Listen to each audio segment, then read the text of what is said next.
रेखा गौतम,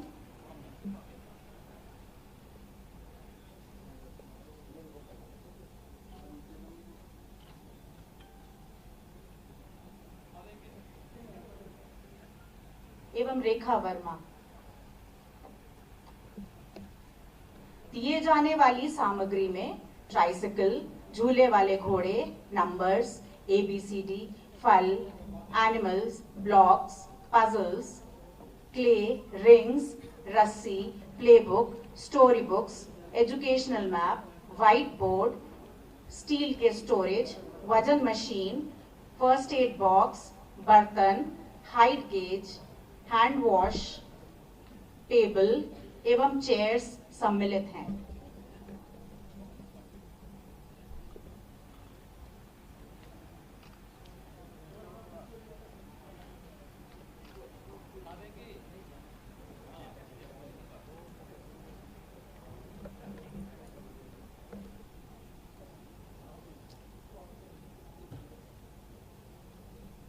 मिश्र साहब पीछे हो जाइए, यही अभी इसी साहब ही पूरा दिख रहा है।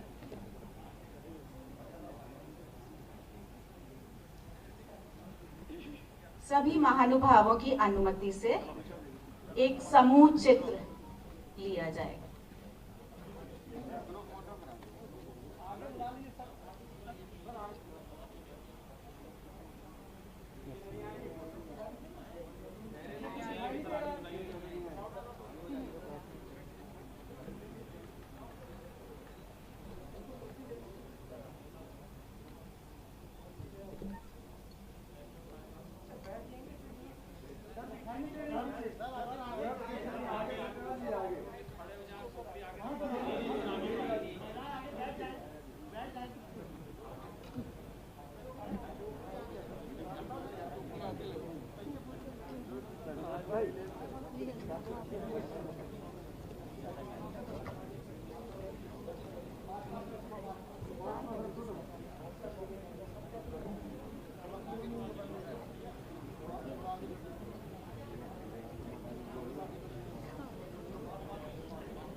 उत्तर प्रदेश के माननीय मुख्यमंत्री जी राज्य के विकास के लिए प्रतिबद्ध हैं और यही कारण है कि उत्तर प्रदेश की जनता का सम्मान एवं विश्वास सर्वदा उन्होंने प्राप्त किया है।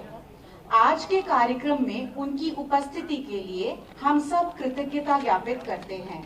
माननीय मुख्यमंत्री जी से अनुरोध है कि वे अपने आशीर्वचनों से सभा को अभिसिंचित करें।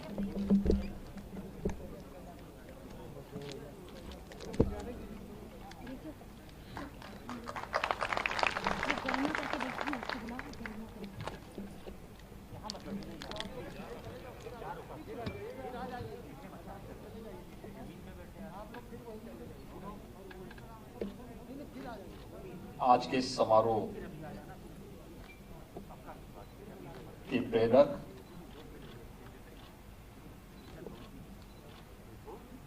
प्रदेश के माननीय राज्यपाल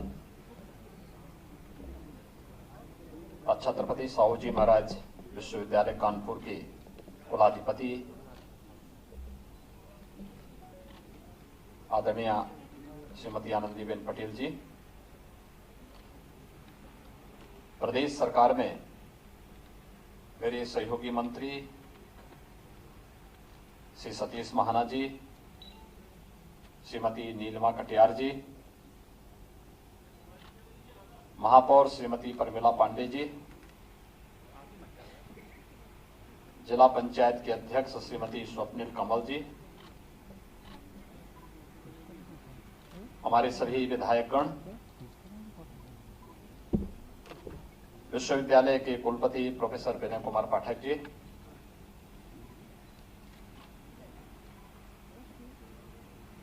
विश्वविद्यालय से संबद्ध महाविद्यालयों के सभी प्रबंधक और प्राचार्यगण,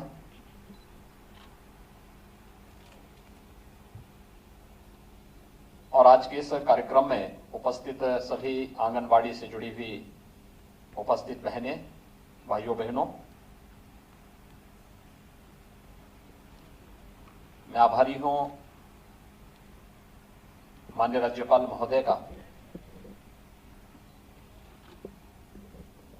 जिन्होंने एक अभिनव पहल करके शिक्षा केंद्रों को समाज के साथ जोड़ने का एक सार्थक प्रयास किया है। मैं इसके लिए उनका हृदय से अभिनंदन करता हूं और आप सभी सहयोगी संस्थाओं को इस पहल के लिए हृदय से धन्यवाद भी देता हूं। यह अत्यंत महत्वपूर्ण क्षण है। आंगनबाड़ी केंद्रों को गोद लेने और उन्हें सुविधा संपन्न बनाने के लिए बिना किसी शासन के सहयोग के समाज अपनी जिम्मेदारियों का निर्वहन कर सके और उस जवाबदेही के साथ अपने आप को जोड़ सके, इस देश से जो एक पहल हुई है, यह बहुत अभिनंदनीय पहल है। आंगनबाड़ी वास्तव में नींव है हमारी सामाजिक व्यवस्था की, और मैं इन आंगनबाड़ी केंद्रों से जुड़ी हुई बहनों का बहुत अभिनंदन करूंगा कि इन्होंने कोरोना कालखंड में बहुत अच्छा काम किया है, बहुत ही अच्छा काम किया है निगरानी समितियों के माध्यम से। उत्तर प्रदेश देश की आबादी का सबसे बड़ा राज्य है और अगर हम देखें तो 24 से 25 करोड़ की इस आबादी के बारे में कोरोना महामारी के दौरान हर व्यक्ति सशंकित था। इस सदी की सबसे बड़ी महामारी में आदरणीय प्रधानमंत्री मोदी जी के नेतृत्व में पूरा देश पूरी मजबूती के साथ, पूरी प्रतिबद्धता के साथ इस लड़ाई को लड़ रहा है। दुनिया के अंदर भारत ने मृत्यु दर को और पॉजिटिविटी रेट को भी नियंत्रित करने में काफी बड़ी सफलता प्राप्त की, लेकिन सबकी आशंका उत्तर प्रदेश पे थी। मुझे याद है जब 22 मार्च 2020 को जनता कर्फ्यू का आह्वान आदरणीय प्रधानमंत्री जी ने किया था, तो जनता कर्फ्यू के इस कार्यक्रम के समापन के साथ ही मेरे पास आदरणीय राष्ट्रपति जी का और आदरणीय उपराष्ट्रपति जी का फोन आया। उन्होंने मुझे एक ही बात कही, उन्होंने कहा योगी जी कोरोना भारत में आ गया है, हम सब चिंतित हैं उत्तर प्रदेश से, क्या होगा? इतने बड़े प्रदेश को कैसे बचाएंगे आप? मैंने कहा देखिए ईश्वर की कृपा है, आदरणीय प्रधानमंत्री जी का मार्गदर्शन और उनकी प्रेरणा है।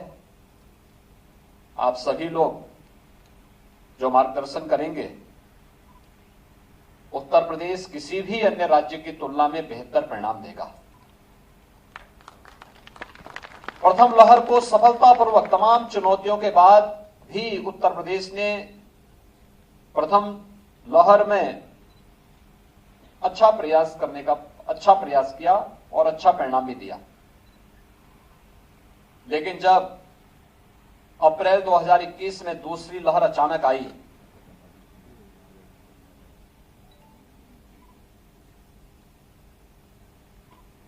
कोई उपचार दुनिया के पास नहीं। वैक्सीनेशन बचाव का एक उपाय है। 16 जनवरी 2021 से देश के अंदर भी वैक्सीनेशन का बृहद अभियान प्रारंभ हुआ और ये प्रधानमंत्री जी की दूरदर्शिता थी कि उन्होंने पहले चरण में हेल्थ वर्कर्स को पूरी तरह वैक्सीनेट कर दिया। हेल्थ वर्कर के बाद कोरोना वॉरियर्स को उसके साथ जोड़ दिया। ये जितने भी आंगनवाड़ी से जुड़ी हुई बहनें हैं, आशा बहनें हैं, इन सभी लोगों ने स्थानीय जनप्रतिनिधि, हमारे विधायकगण, सांसदगण के मार्गदर्शन में ग्राम प्रधान, पार्षद, इन सब के नेतृत्व में काम किया और मैंने सचमुच उस समय इनके कार्य को देखा है।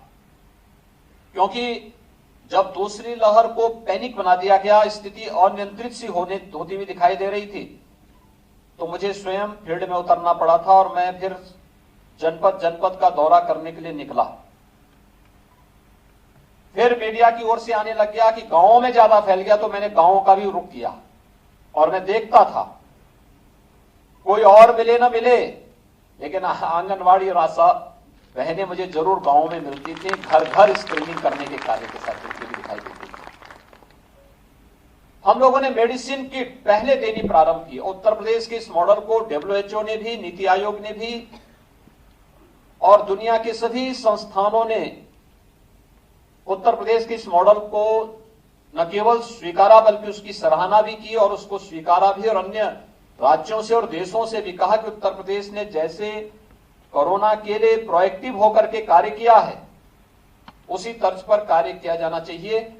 और मुझे लगता है कि इसमें जो कार्य हुआ है, हमारे हेल्थ वर्कर्स ने, आंगनवाड़ी और आशा बहनों ने जो कार्य किया है वो बहुत अभिनंदनीय कार्य है। और मुझे लगता है कि जैसा कार्य कोरोना के दौरान और इस समय भी थर्ड वेव से बचने के लिए घर घर जाकर के स्क्रीनिंग करने का कार्य और बच्चों को 4 श्रेणी में मेडिसिन किट उपलब्ध करवाने का कार्य भी ये लोग कर रही हैं, जिसमें 0 से 1 वर्ष, 1 से 5 वर्ष, 5 वर्ष से 12 वर्ष, 12 से 18 वर्ष, 4 श्रेणी के जो मेडिसिन किट वितरित की गई, इसको भी व्यापक पैमाने पे गांव-गांव में, कस्बे में, मोहल्ले में वितरण करने का कार्य हर लक्षण युक्त व्यक्ति को किया जा रहा है।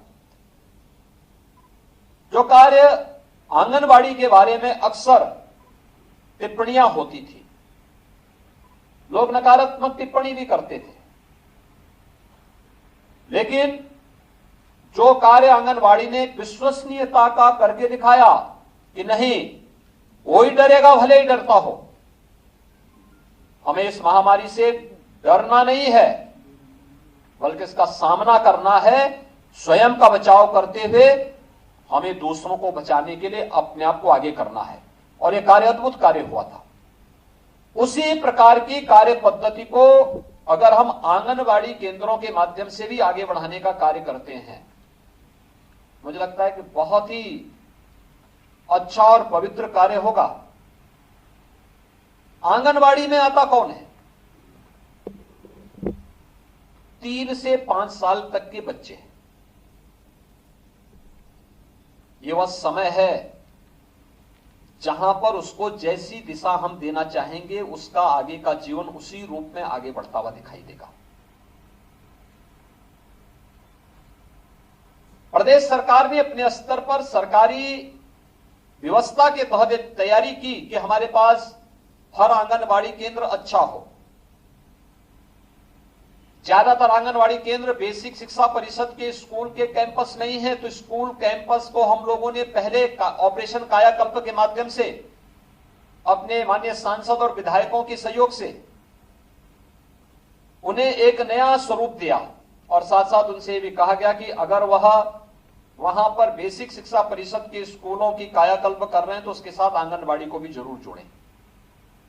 लेकिन फिर भी हमारे पास एक बड़ी संख्या में ऐसे भी आंगनबाड़ी केंद्र थे जो किराए के भवन में चल रहे थे और सरकार ने निर्णय लिया कि नहीं, अब किराए के भवन में नहीं बल्कि इनका स्वयं का भवन होना चाहिए और सुरक्षित स्थान पर होना चाहिए जहां पे गांव के मोहल्ले के बच्चे आसानी से वहां पहुंच सके। उस पर कुछ पे कार्य हो चुका है, कुछ पे कार्य तीव्रता के साथ आगे बढ़ रहा है। लेकिन पहले चरण में इंफ्रास्ट्रक्चर देने, भवन देने, पेयजल की व्यवस्था की वहां तक व्यवस्था करना, टॉयलेट की व्यवस्था करना, अन्य प्रकार की सुविधाएं देने में जब सरकार जुटी हुई थी तब आदरणीय राज्यपाल महोदय की प्रेरणा से आंगनबाड़ी केंद्रों को सुविधा संपन्न बनाने के लिए और उन बच्चों को मनोरंजन में हम ज्ञानवर्धक चीजें भी बता सकेंगे, इस भाव के साथ जो एक कार्य प्रारंभ हुआ, वाराणसी का सेवापुरी मॉडल आज देश के अंदर सराहा जा रहा है। आदरणीय प्रधानमंत्री जी की प्रेरणा थी, राज्यपाल महोदय ने कैंप किया, नीति आयोग ने सहयोग किया और आज वहां पर आप जाकर के देखेंगे कितना बेहतरीन कार्य हुआ है। प्रदेश की राजधानी लखनऊ में एकेटीयू के साथ मिलकर के आंगनबाड़ी केंद्रों के सुदृढ़ीकरण की दिशा में जो प्रयास प्रारंभ हुआ और उन्हें सुविधा संपन्न करने की दिशा में जो प्रयास प्रारंभ हुआ, प्रयागराज में और आज कानपुर में इस आंगनबाड़ी केंद्र के साथ छत्रपति साहूजी महाराज विश्वविद्यालय के साथ मिलकर के इस कार्यक्रम को एक साथ जोड़ करके आगे बढ़ाने का जो कार्य हो रहा है, ये पहल बहुत अभिनंदनीय पहल है और मैं अभिनंदन करूंगा उन सभी प्रबंधकों और प्रधानाचार्यों का जो इस विश्वविद्यालय से संबद्ध हैं और जिन्होंने स्वतःस्फूर्त भाव के साथ इस व्यवस्था के साथ जुड़ करके 1, 2, 3, 5, 7, 12 आंगनबाड़ी केंद्रों को गोद लेकर के उनके न केवल सुदृढ़ीकरण का कार्य बल्कि उन्हें सुविधा संपन्न बनाने का कार्य भी प्रारंभ किया है। एक बहुत अभिनंदनीय पहल है। समाज की व्यवस्था इसी से चलती है। याद करना, समाज की व्यवस्था में अगर सरकार आगे है, समाज पीछे है, तो वह कार्य योजना कभी भी बहुत सफल हो जाएगी, उसकी संभावना बहुत क्षीण होती है। लेकिन जब समाज स्वयं आगे होता है और सरकार पीछे रहती है तो ये मान करके चलिए वो जन आंदोलन बनेगा और जन आंदोलन हमेशा सफल होता है, लोक कल्याण का कारक बनता है और हमें लोक कल्याण के कारक के रूप में इस व्यवस्था को आगे बढ़ाने का कार्य करना चाहिए और ये उसी प्रकार की पहल है। इससे पहले हर एक विश्वविद्यालय से, हर एक संस्थान से ट्यूबरक्लोसिस से जुड़े हुए एक एक बच्चे को, एक एक व्यक्ति को गोद लेने की जो पहल थी, व्यापक सफलता उसमें प्राप्त हुई। बहुत सारे बच्चे टीबी मुक्त हुए हैं, सामान्य जीवन यापन करने की दिशा में अग्रसर हो रहे हैं। जिन्हें एक निराशा थी, हताशा थी, उपचार पहले भी था, सुविधा पहले भी थी, लेकिन हम समाज को उसके साथ जोड़ करके लोगों को उसके प्रति जागरूक कर सकें और उसके लिए प्रेरित कर सकें, एक बड़ी पहल है और आदरणीय राज्यपाल महोदय ने इस पहल को आगे बढ़ाया है। मैं इसके लिए उनका हृदय से अभिनंदन करता हूं और प्रदेश वासियों की ओर से उनका आभार भी व्यक्त करता हूं। आज का एक कार्यक्रम वास्तव में उस वर्ग के बच्चों का है जो आंगनबाड़ी से जुड़े हुए हैं और समाज के अंतिम पायदान पर बैठे हुए हैं। स्वाभाविक रूप से आप समझ सकते हैं कि आंगनबाड़ी केंद्रों में किन बच्चों को हम लोग लेकर के आते हैं। उनके प्रशिक्षण, वहां पर उनके लिए आवश्यक बुनियादी सुविधाओं का अभाव बहुत बार होता है, जानकारी नहीं होती है। कोरोना के कारण विगत 16 महीनों से शिक्षण का कार्य स्कूलों में बाधित हुआ है। यद्यपि हम लोगों ने विगत वर्ष से तय किया था कि आंगनबाड़ी को हम प्री प्राइमरी के रूप में आगे बढ़ाएंगे। आदरणीय राज्यपाल महोदय ने इसके बारे में एक पहल की थी और राज्य सरकार ने निर्णय लिया था कि प्री प्राइमरी के रूप में हम इसे आगे बढ़ाएंगे और उन बच्चों को आंगनबाड़ी में न केवल सामान्य खेल कूद से जुड़ी हुई सुविधाओं के साथ जोड़ करके उनके ज्ञानवर्धन को आगे बढ़ाएंगे, बल्कि प्री प्राइमरी के रूप में उनके बेस को वहीं पे मजबूत करते हुए हम प्राइमरी की दिशा में उन्हें उस बच्चे को अभी से प्रेरित करेंगे। लेकिन विगत 16 महीनों से कोरोना के कारण जैसे सामाजिक जीवन का प्रत्येक क्षेत्र प्रभावित हुआ है, वैसे ही शिक्षा जगत भी इससे अछूता नहीं रहा है। बेसिक शिक्षा हो, माध्यमिक हो, उच्च हो, टेक्निकल एजुकेशन हो या फिर अन्य क्षेत्र भी इससे बुरी तरह प्रभावित हुए हैं। लेकिन इस सब के बीच से ही हमें रास्ता निकालना है। कोरोना महामारी से निपटने के लिए सरकार अपनी तरीके से रणनीति अपना रही है। समाज उसके साथ मिलकर के, जुड़ करके कार्य कर रहा है। समाज और सरकार मिलकर के जब एक साथ मिलकर के कदम आगे बढ़ाती है तो फिर सफलता में किसी भी प्रकार का संदेह नहीं रह जाता है। और आंगनबाड़ी केंद्रों को सुविधा संपन्न बनाने, उनके सुदृढ़ीकरण के लिए की जा रही यह पहल अत्यंत अभिनंदनीय है। मुझे विश्वास है कि आदरणीय राज्यपाल महोदय की यह पहल पूरे प्रदेश के अंदर सभी आंगनबाड़ी केंद्रों को सुविधा संपन्न बनाने में न केवल विश्वविद्यालय, महाविद्यालय और अन्य शैक्षणिक संस्थाओं को बल्कि हमारे जनप्रतिनिधियों को भी इसके साथ जुड़ने के लिए प्रेरित करेगी, जिन्होंने ऑपरेशन कायाकल्प के माध्यम से पहले चरण में बेसिक शिक्षा परिषद के स्कूलों का और वर्तमान में प्रदेश के सामुदायिक स्वास्थ्य केंद्र और प्राथमिक स्वास्थ्य केंद्रों को गोद लेकर के उन्होंने एक जो अभिनव पहल प्रारंभ की है, इसी प्रकार की पहल आंगनबाड़ी केंद्रों को सुदृढ़ीकरण, उन्हें सुविधा संपन्न बनाने, आंगनबाड़ी केंद्र से जुड़े हुए बच्चों के साथ भी उनका एक इंटरेक्शन हो और आंगनबाड़ी से जुड़ी हुई समस्याओं के समाधान करने के लिए अगर वे अपने स्तर पर भी पहल कर लेंगे तो वास्तव में अंत्योदय की वो परिकल्पना साकार होती है जो पंडित दीनदयाल उपाध्याय जी ने कभी 60 के दशक में इस देश को दी थी। उस अंत्योदय की प्रेरणा के लिए कानपुर एक बहुत आदर्श केंद्र है, क्योंकि पंडित दीनदयाल उपाध्याय जी से जुड़ी हुई धरती है और यहाँ पर पंडित दीनदयाल उपाध्याय जी से जुड़े हुए तमाम संस्मरण हैं। उन संस्मरणों के साथ जुड़ते हुए आंगनबाड़ी केंद्रों को आगे बढ़ाने की एक बेहतर पहल, न केवल उसे आगे बढ़ने के लिए बल्कि कुपोषण से, मां और बच्चे को कुपोषण से मुक्त करने के लिए भी एक नई पहल आगे बढ़ सकती है। और ये वही समय है जब हम बच्चे के लिए एक बेहतर पहल को आगे बढ़ा सकते हैं, क्योंकि यह हर व्यक्ति जानता है कि किसी भी बच्चे के जन्म लेने के पूर्व से लेकर के जन्म के बाद के 1000 दिन उसके लिए सबसे महत्वपूर्ण के होते हैं। इन 1000 दिनों में उस बच्चे के पोषण के साथ साथ उसको हम जिस प्रकार की दिशा देना चाहेंगे, वह देश के लिए आने वाले समय में उस प्रकार का एक नेतृत्व और उस प्रकार की एक नई पीढ़ी हमारे सामने होगी, जो भारत को एक नए भारत के रूप में स्थापित करने में मदद कर सकती है।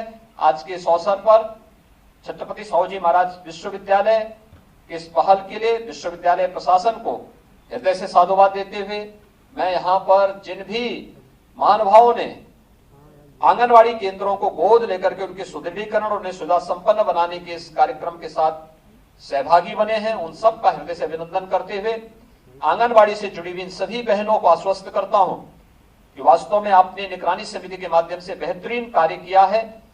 आगे भी आप इसी प्रकार से बेहतरीन कार्य करेंगे। आप समाज की चिंता कर रहे हैं तो सरकार आपकी चिंता जरूर करेगी। धन्यवाद। जय हिंद।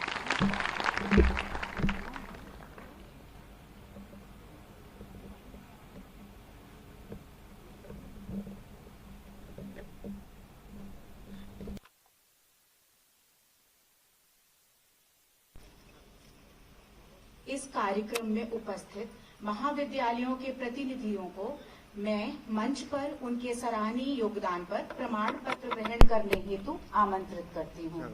मंच पर आसीन महानुभावों से मैं प्रमाण पत्र वितरण हेतु विनम्र अनुरोध करती हूँ।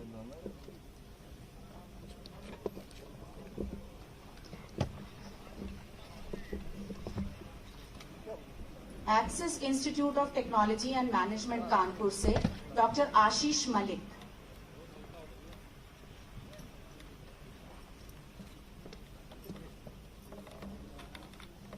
Pranveer Singh Institute of Technology Kanpur से Shri Pranveer Singh ji, Kanpur Institute of Technology Kanpur से श्री अनिल कुमार अग्रवाल जी।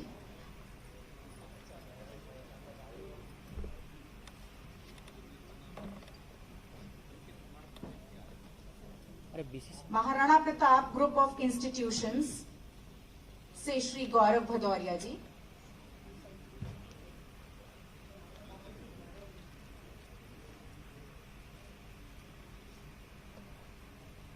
Narayana Vidyapeeth group of institution से श्री उदित नारायण जी।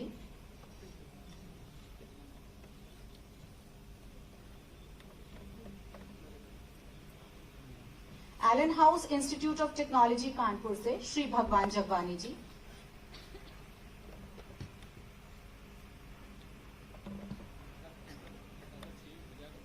Kanpur Institute of management studies Unnao से श्री कुमार अक्षय जी।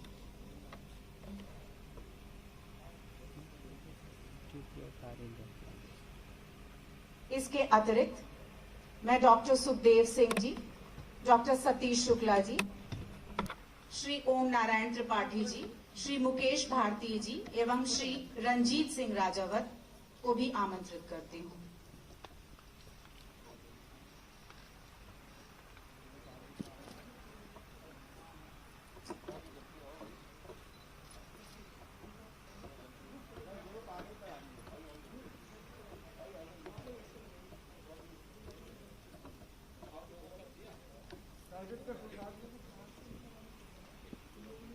भैया सीधे मोबाइल इसके नीचे करिए।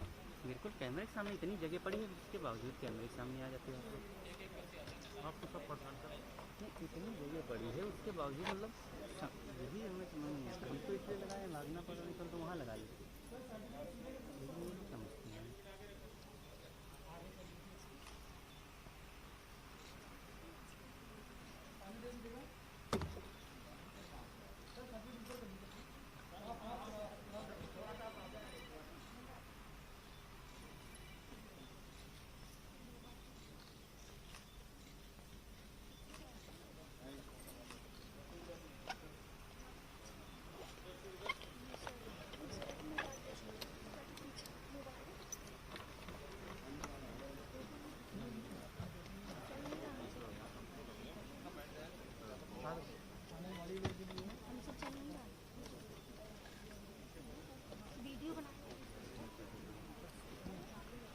उत्तर प्रदेश की माननीय राज्यपाल महोदया के दिखाए गए मार्ग पर आगे बढ़ने के लिए यह विश्वविद्यालय प्रतिबद्ध है।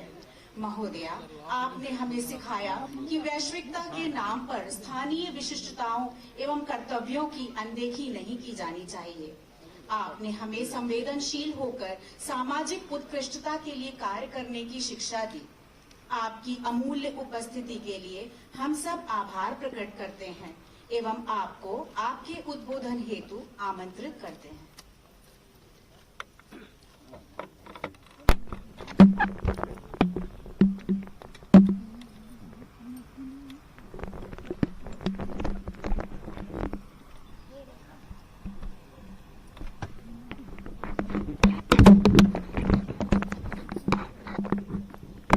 उत्तर प्रदेश के यशस्वी मुख्यमंत्री आदरणीय योगी आदित्यनाथ जी,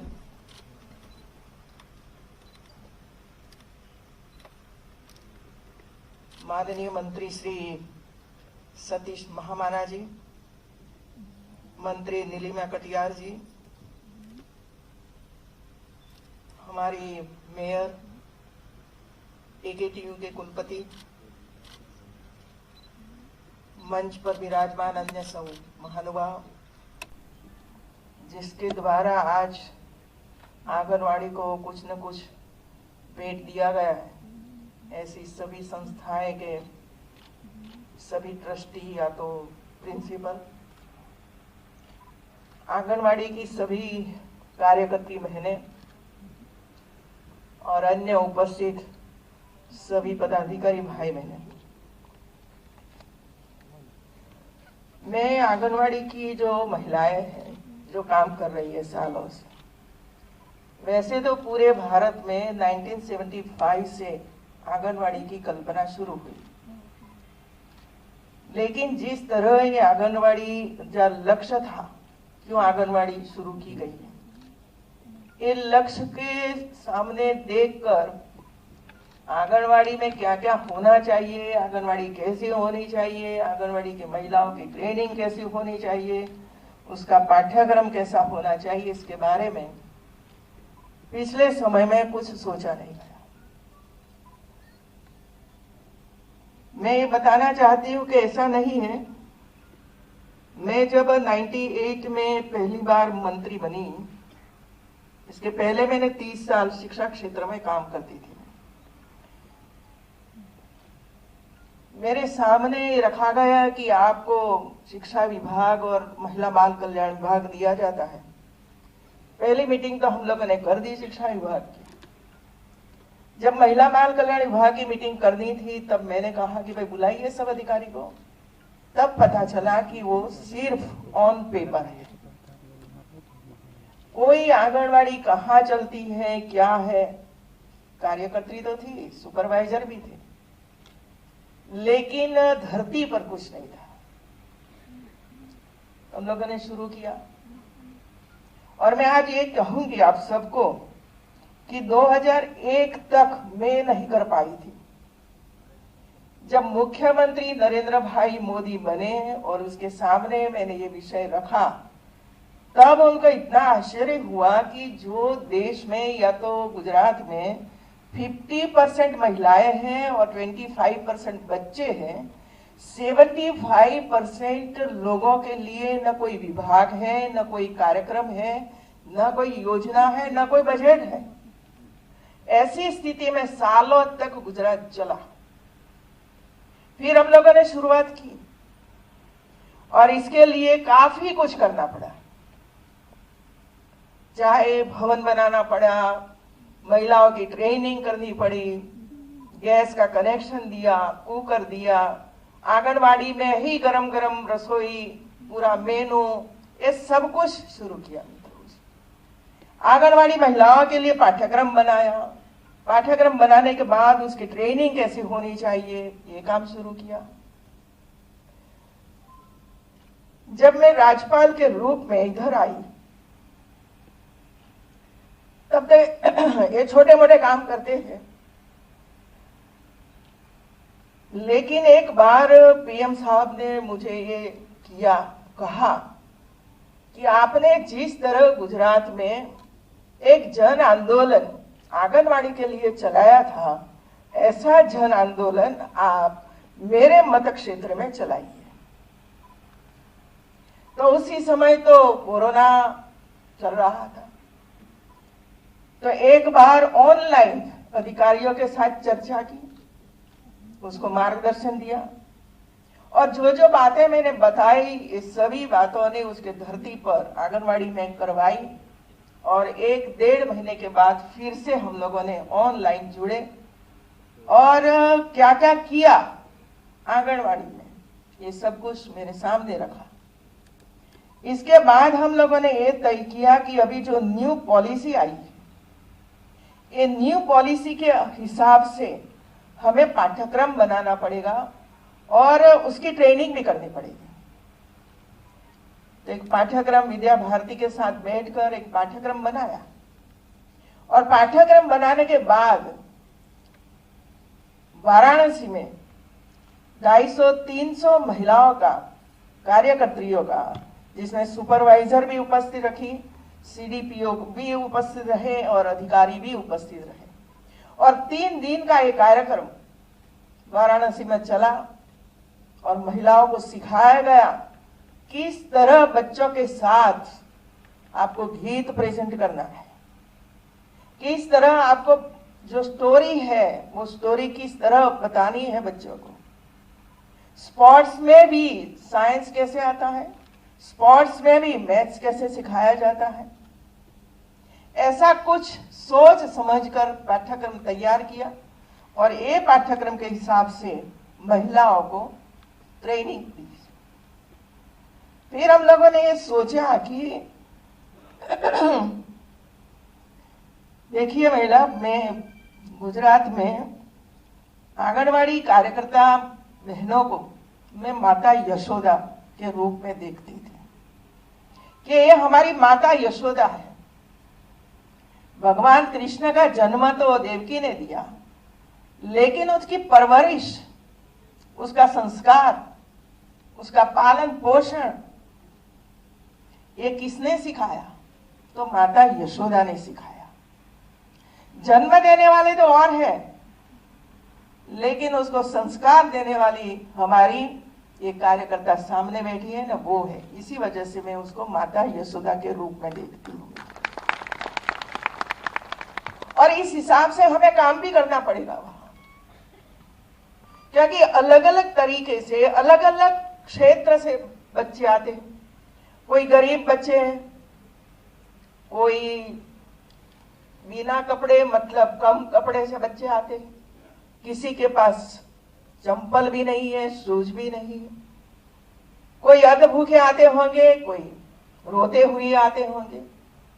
ऐसे अलग अलग प्रकार के बच्चे हमारी आंगनवाड़ी में आते हैं, मैंने देखा है।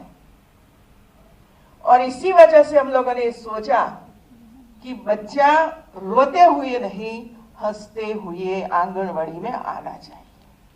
हंसते हुए उसको ये लगे कि नहीं, मैं आंगनवाड़ी में जाऊंगा तो मुझे खेलने के लिए वहां कुछ न कुछ मिलेगा, मुझे खाने के लिए कोई अच्छी चीजें मिलेगी। ये भाव से जब बच्चा वहां आता है तो उसकी उपस्थिति भी बढ़ती है। कभी कभी ऐसा होता है कि ऑन रजिस्टर पर तो 50 बच्चे होते हैं, लेकिन आते हैं 25, 20, कोई समय पे आते हैं, कोई 10 बजे आते हैं, कोई 12 बजे आते हैं। तो ऐसी स्थिति में आंगनवाड़ी नहीं चलनी चाहिए।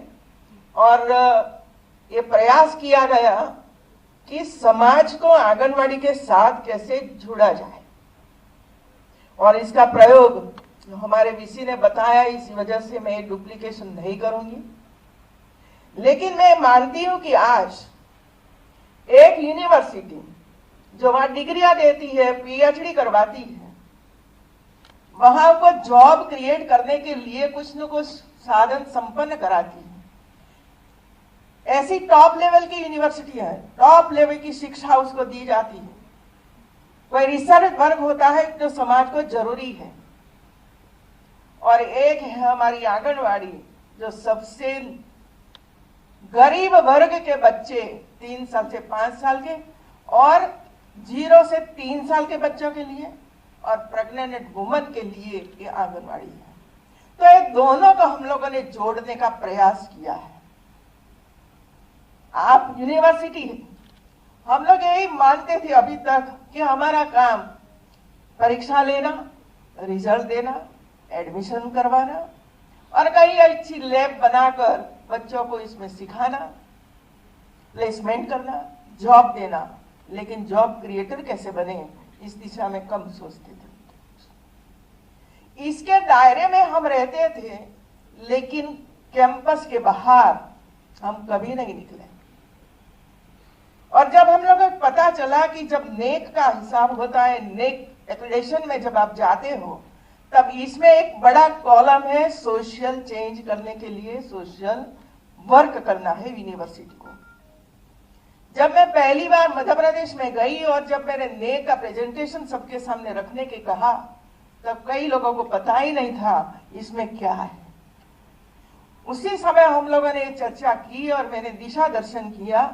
सोशल चेंज करने के लिए हमें गांव में जाना पड़ेगा, समाज के साथ बैठना पड़ेगा, हमें anganwadi, primary school, secondary schools के बच्चों को इसमें जोड़ना पड़ेगा, और हमें इतने अलग अलग प्रकार के काम करने पड़ेंगे जो हमारी समस्या है समाज।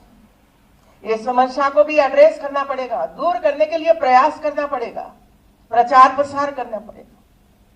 ऐसी कई बातें उसके सामने रखी, तब जाकर ये प्रयास किया कि एक एक यूनिवर्सिटी 5 गांव को गोद ले, कॉलेज 1 गांव को गोद ले। मैं जब यूपी में आई तो आप देखिए मित्रों, कितना सरल काम है, कोई कठिन काम है ही नहीं। यूपी में 58,000 गांव है, 58,000 गांव है। और कॉलेज कितनी है? यूनिवर्सिटी, कॉलेज, प्राइवेट कॉलेज, ये सब मिलाकर 60,000 है। 60,000। तो हिसाब सीधा है। एक यूनिवर्सिटी, एक कॉलेज, एक एक गांव को हम गोद ले लेते हैं और 5 साल तक सरकार की योजना, केंद्र सरकार की योजना, समाज की समस्याएं, ये सबको हम एड्रेस करेंगे तो 5 साल में यूपी की शिकल बदल सकते हैं। शिकल बदल सकते हैं। और पूरा कितना स्टाफ है? मैं गिना दी, अलग अलग डिपार्टमेंट में काम करती थी तब मैंने कहा, खास करके महिला बाल कल्याण विभाग को, जब मैं राजस्व मंत्री बनी तब मैं ये कहती थी कि भाई हर गांव में कोई अधिकारी नहीं है। ब्लॉक में अधिकारी है लेकिन हर गांव में नहीं है। 10 गांव के बीच में एक अधिकारी छोटा रहता है। लेकिन आंगनवाड़ी में ऊपर से लेकर नीचे तक हर गांव में आंगनवाड़ी, एक नहीं, 2, 3, 4 आबादी के हिसाब से आंगनवाड़ी बनाई जाती है। आंगनवाड़ी, और इसी वजह से बड़ा गांव है तो 4-5 है, 8-8 आंगनवाड़ी थी। तो एक ही गांव में 4 आंगनवाड़ी, 6 आंगनवाड़ी, तो कितने लोग वहां गांव में काम कर रहे हैं। आशा वर्कर है, ये सब मिलकर यदि वहां काम करेंगे तो क्या कोई बच्चा कुपोषित रहेगा? क्या कोई बच्चा टीबी वाला रहेगा? क्या कोई माता की डिलीवरी बिना हॉस्पिटल होगी? क्या डिलीवरी के समय पर हम बच्चों को खो सकते हैं? डिलीवरी में माता को जो परेशानी होती है, कभी माता को हम गवाते हैं, कहीं बच्चा मर जाता है, लेकिन हमारी ओर से जो प्रयास होता रहता है उसका वहां धरती पर हम काम करेंगे तो सभी महिलाओं की डिलीवरी हॉस्पिटल में होगी। और हॉस्पिटल में जब डिलीवरी होती है तब बच्चा अंधा है कि नहीं है वो भी देख पाएंगे, तो उसका ऑपरेशन करके उसको स्वस्थ बना सकते हैं। यदि कम वेट वाला बच्चा है तो तुरंत हॉस्पिटल में उसकी इलाज शुरू हो जाती है। आप देखिए राज्य सरकार और केंद्र सरकार की कितनी योजनाएं हैं, कितनी योजनाएं हैं। कोई विदेश में आप देखो तो कोई विदेश में ये नहीं योजना है कि प्रेग्नेंट वुमन को 9 महीने के लिए अच्छा भोजन मिले, दूध मिले, उसको ड्राई फ्रूट्स या तो फ्रूट्स खा सके। इसके लिए 5,000 रुपया कोई राज्य सरकार विदेशों में नहीं देती। ये सिर्फ एक हमारी सरकार, केंद्र सरकार, राज्य सरकार दे रही है। लेकिन हम देखते हैं कि क्या 5,000 रुपये में से कोई विड्रॉल हुआ? 100 रुपया लिया, दूध पिलाया बच्ची को, बेटी को या बहू को। ये जो काम आपको करना है ये बहुत ही कम होता है। परिवार को गाइड करना कि क्यों दे रहे हैं हम 5,000 रुपया। ऐसी स्थिति में टीबी वाले बच्चे हर महीने 500 रुपया दिया जाता है सरकार की ओर से, दवाई फ्री। लेकिन बच्चे बड़े टीबी में से जल्दी बाहर नहीं निकलते हैं क्योंकि उनको प्रेम चाहिए, उनको होंप चाहिए, उसको थोड़ा सा अच्छा पोषण युक्त आहार चाहिए। और इसी वजह से हम जोड़ने का प्रयास किया एनजीओ के साथ, परिणाम अच्छा आया। तो ये जो सभी समस्याएं हमारे सामने हैं, ये समस्याओं को हम एजुकेशन डिपार्टमेंट और एजुकेशन के साथ काम करने वाले लोगों को भी इसमें जोड़ने की आवश्यकता है। और आज मुझे खुशी है कि हमारी एकेटीयू यूनिवर्सिटी के साथ संबंध वाली सभी कॉलेजों ने, किसी ने 10, किसी ने 4, किसी ने 1 आंगनवाड़ी को गोद लिया है, उनको सर्टिफिकेट दिया गया है। हमारे वीसी का ये कहना था मुझे कि सबको हम सर्टिफिकेट दे, लेकिन मैंने ये कहा कि 4 से ज्यादा जिसने आंगनवाड़ी ली है उनको जरूर सर्टिफिकेट देंगे और बाद में जो बढ़ाएंगे तो उनको बाद में हम देंगे, लेकिन देंगे जरूर मित्रों। इसके साथ मेरा ये है कि ये दे दिया वो पूरा हो गया, ऐसा नहीं होना चाहिए। हमें भी आंगनवाड़ी में, अरे हम बड़े लोग हो, गाड़ी में घूमते हो या तो हमारे पास हेलीकॉप्टर हो, लेकिन मैं ये मानती हूं कि आप आंगनवाड़ी, कोई भी आंगनवाड़ी में आप जाइए, 2 महीने में 3 महीने में एक बार बच्चों के साथ बातचीत कीजिए और अपने परिवार को लेकर जाइए, अपने परिवार को लेकर जाइए। इसमें जो संस्कार मिलता है ना, ये आपको पता नहीं चलेगा, लेकिन जब आपका ये छोटा बेटा, छोटी बेटी वो देखेगी ऐसे बच्चों को कैसे खिलाते हैं, क्यों खिलाते हैं, क्यों ऐसा नहीं मिलता है, हमें तो मिलता है लेकिन हम खाते नहीं हैं, और जब वो बड़े होंगे तब उनको ये आंगनवाड़ी दिखाई पड़ेगी कि मैं आंगनवाड़ी को गोद लेकर हमारी आंगनवाड़ी को आगे बढ़ाऊंगा। ये भाव इसमें से आएगा, आएगा ना आएगा। और हमारे जो स्टूडेंट्स है वो स्टूडेंट्स भी जाना चाहिए वहां कुछ ना कुछ सिखाए भाई। कोई ऐसा स्टूडेंट्स है जो संगीत करता है तो वहां जाकर कोई गीत सिखाए, किसी को स्पोर्ट्स में इंटरेस्ट है तो स्पोर्ट्स सिखाए वहां जाकर बच्चों को, किसी को मैथ्स में कुछ सिखाना है तो वो भी वहां करवा सकते हैं, किसी को पेंटिंग में इंटरेस्ट है तो कोई 4 बुक लेकर जाए और बच्चों को दे दे और कैसे इसमें कलर वगैरह करना है वो कर सकते हैं। तो ये इसके साथ हमें जोड़ना है। ये सभी जो दे दिया इसकी वजह से हमारा काम पूरा हो गया, ऐसा मैं नहीं मानती हूं। हमें वहां पहुंचना है, बच्चों के साथ बैठना है। मैंने देखा है कि हम लोगों ने जब गुजरात में ये किया तो आसपास की जो महिलाएं थी, जो सोसाइटी थी, वो सोसाइटी वाली महिलाएं मुझे मिली कि हम उसके लिए क्या कर सकते हैं आंगनवाड़ी के लिए। तब मैंने रसोई शो शुरू करवाया कि आप आंगनवाड़ी में जाइए, कुछ लेकर जाइए, कुछ बनाइए वहां जाकर और बच्चों को खिलाइए। वो काम भी सोसाइटी वालों ने शुरू किया, अन्य महिलाओं ने शुरू किया। किटी पार्टी चलाते हैं ना,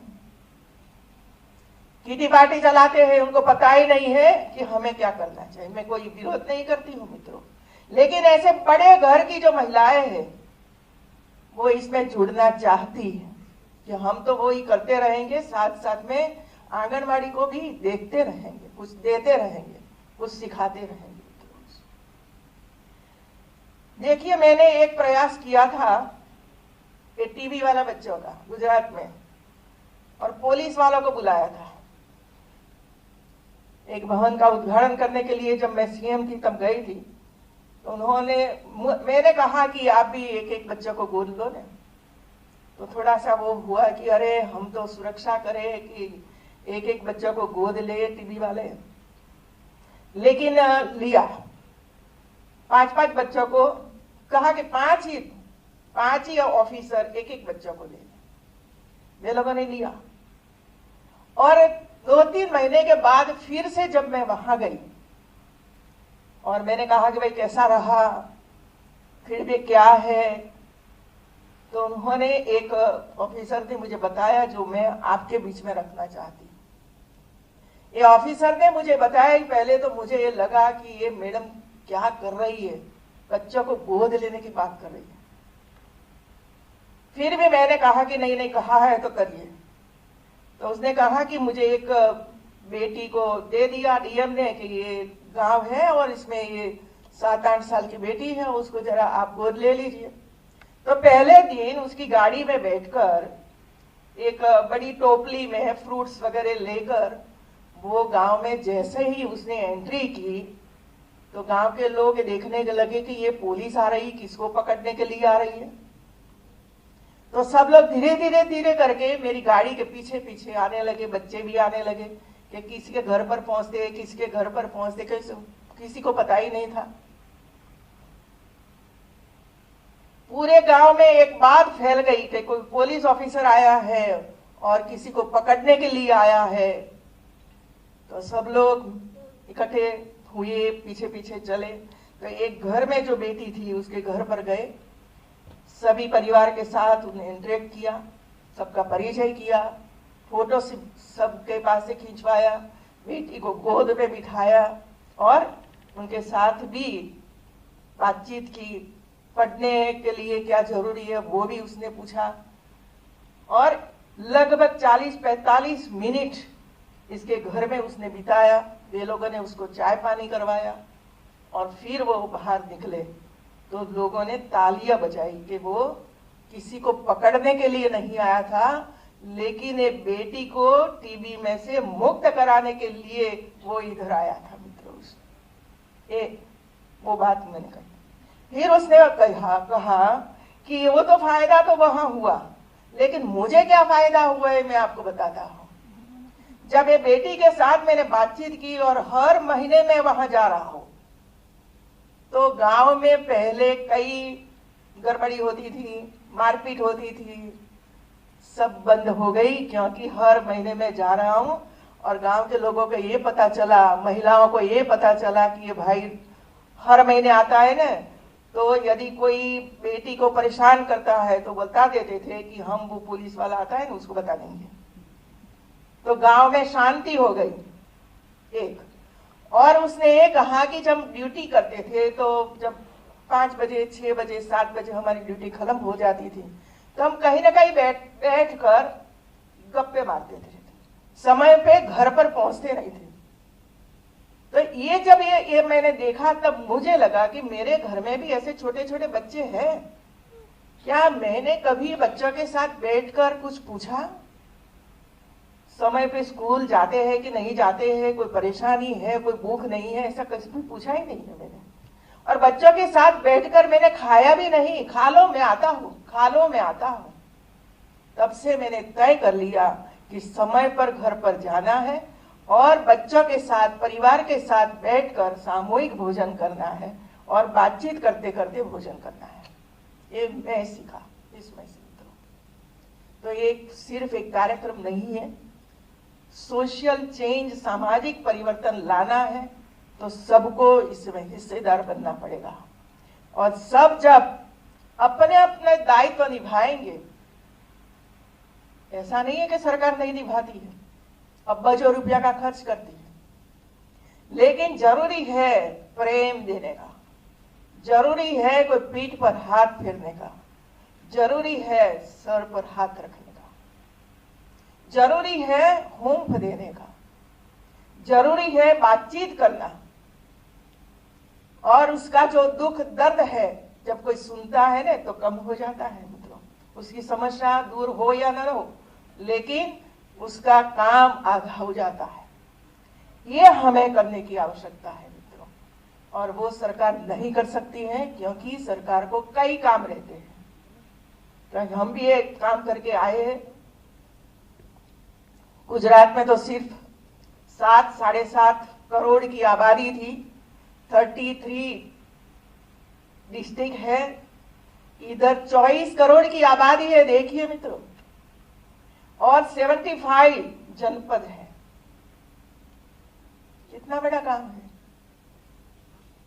और इसी वजह से, और ऐसा नहीं यूपी में ताकत नहीं है, यूपी में इतने से भी ज्यादा ताकत है जो गुजरात में है, इससे भी ज्यादा ताकत है आपके पास। अभी हमें ये करना है कि हमारी जो ताकत है, हमारा जो कौशल है, ये हमें धरती पर उतारना है, सिर्फ इतना ही करना है। और मुझे लगता है कि हम सब मिलकर वो करेंगे। और मुख्यमंत्री जी ने जिस तरह वो यूपी को नेतृत्व दिया है, आपने सुना कोरोना काल में जब एक नीति आयोग ने कहा था कि 30,000 ज्यादा होंगे, 30 लाख से ज्यादा मरीज होंगे, 30 लाख से ज्यादा, तब यूपी का क्या होगा? लेकिन देखिए कंट्रोल कर दिया, कंट्रोल कर दिया। इतना ही नहीं, एकदम जल्दी से रिकवरी होने लगी। और पूरे यूपी में अभी तीसरी लहर तो अभी नहीं आई है, लेकिन जितना करने की आवश्यकता थी, बेड बढ़ाना, वेंटिलेटर बढ़ाना, ट्रेनिंग देना, ये सब कुछ 1 महीने पहले से शुरू कर दिया है। तो ये सब हो रहा है मित्रों। यदि उनको हम सहाय करेंगे सरकार को, तो भारत का श्रेष्ठ उत्तम राज्य हम बना सकते हैं, यूपी को बना सकते हैं। एक मॉडल राज्य के रूप में हमें भारत के सामने यूपी को रखना है। और इसी वजह से चुने हुए जनप्रतिनिधि हो, चाहे गांव में हमारा ग्राम प्रधान हो, चाहे पंचायत के सदस्य हो, चाहे जिला पंचायत के सब सदस्य हो, चाहे नगर में मेयर से लेकर पार्षद हो, और ऊपर बैठे हमारे विधायक और एमपी हो, ये सब मिलकर एक चेन बनाकर आगे बढ़ेंगे तो इसमें कोई शंका नहीं है कि हम हमारे यूपी को श्रेष्ठ मॉडल राज्य नहीं बना सकते। मैं आज मुख्यमंत्री श्री को इसी वजह से कहती हूँ कि इतने व्यस्त है मित्रों, इतने व्यस्त है, पूरे यूपी में भ्रमण करना, जो जितनी योजनाएं बनी है, जहां भी मेडिकल कॉलेज वगैरह वगैरह जो हो रहा है उसका जायजा लेना, समय पे सब कुछ काम हो जाए इसके लिए प्रयास करना, एक कम काम नहीं है, कम नहीं है मित्रों। ये सब करते हुए भी ये आंगनवाड़ी के कार्यक्रम में उनकी उपस्थिति ये बताता है कि हमारे बच्चों के लिए वो कितने कमिटेड हैं, कितने कमिटेड हैं। यदि हमारे छोटे बच्चों को हम संस्कार दे देते हैं, अच्छी दिशा दे देते हैं, तो भविष्य हमारा उज्जवल है। और इसी वजह से आज आप सबने एक काम की शुरुआत की है, इसमें और हम आगे बढ़ेंगे। और 15 अगस्त के बाद जो हमारी आंगनवाड़ी की माता यशोदा है, उसके लिए एक ट्रेनिंग का सेंटर शुरू करेंगे हम, और अच्छी तरह से आपकी ट्रेनिंग हो जाएगी तो आपको कोई दिक्कत नहीं आएगी। यूनिवर्सिटी के सभी अधिकारियों को, डीसी को मैं धन्यवाद देती हूँ, और मुख्यमंत्री जी को धन्यवाद है ही मित्रों। मैं तो प्रभावित हूँ उनके काम से मित्रों। तो बहुत बहुत बधाई आप सबको, आगे काम करते रहिए और सामने से आकर पूछिए, बताइए क्या जरूरत है, क्या जरूरत है, और वो काम आप सब करेंगे। ऐसे में एक विश्वास के साथ मेरा वक्तव्य पूर्ण करती हूँ। धन्यवाद।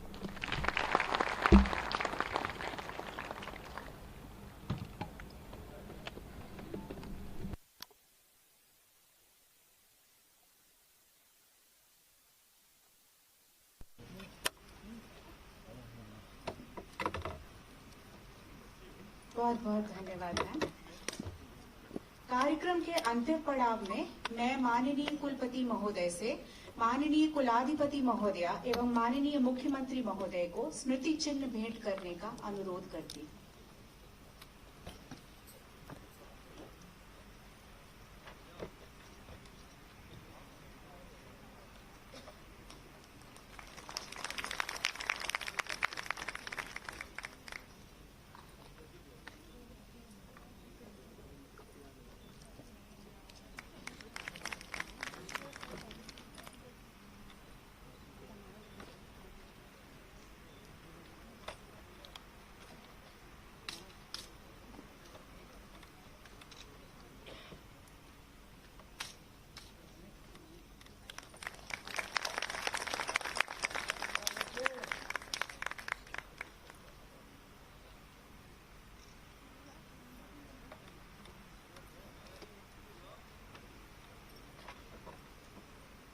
आज के इस विशेष कार्यक्रम के समापन से पूर्व मैं कुल सचिव छत्रपति शाहू जी महाराज